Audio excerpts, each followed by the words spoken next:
Tom Slingsby, it looked like a tricky day out there for the team. Lots of stops and starts early in the day. What was going on?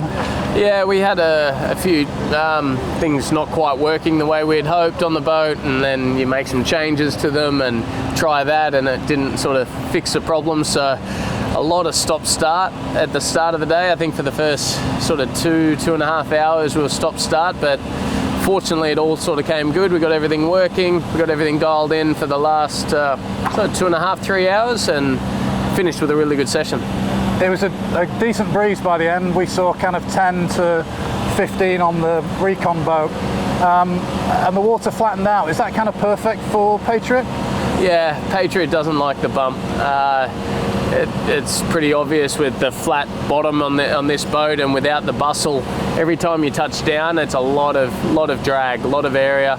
So flat water, this boat excels, and also the foils. A T foil is a lot nicer in waves, and these the Y foils are pretty good when it's flat water. So yeah, at the end we found flatter water close to shore, and we stayed in there most of the time. Last week we commented on the fact that you were struggling with the jibes, and I forget who we interviewed. I think it was Michael, manager, who kind of put his hand up to maybe some errors from the team. Today you look like you were jibing for fun towards the end of the day. What had changed?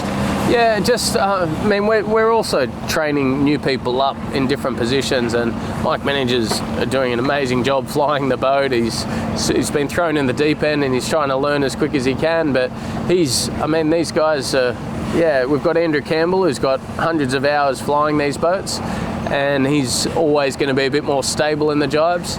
But we definitely want to have the ability to have different flight controllers when we need it, and so Mike Menninger and Riley Gibbs have been doing a lot of flying.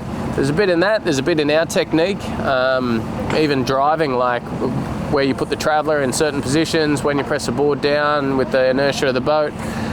We looked at it closely, and yeah, it felt really good at the end. It's nice when you can rip through some jibes and keep going instead of crashing and having to restart all the time. You did have one big crash towards the beginning of the day. It looked quite nasty, bit of a bow dive. I think you lost your wind instruments off the bowsprit. Yeah. Was everybody okay after that? Yeah, you might have seen Goody had to come in. He sort of sprained his wrist in that crash. Yeah, so from what I hear, it's okay. It's just a bit of a sprain, but yeah, that meant Goody couldn't do the rest of the session. The rest of us, we got knocked around a bit, but we were okay. We were all fine, but yeah, unfortunately Goody took a bit of a knock. Can you talk us through what happened, what went wrong? Well, it's simple really. We washed the rudder out. We got a little too high, too much heel. These boats, they're very easy to sail if you've got zero heel, or you're a couple of degrees to windward, even a couple to leeward.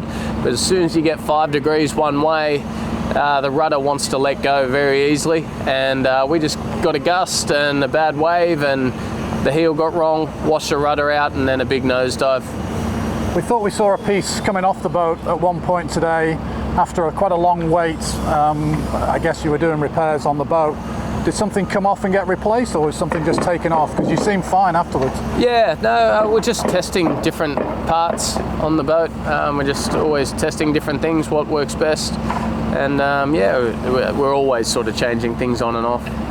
Fantastic, Tom. Thanks for sharing. Cheers. Thanks, guys. Grab that mic.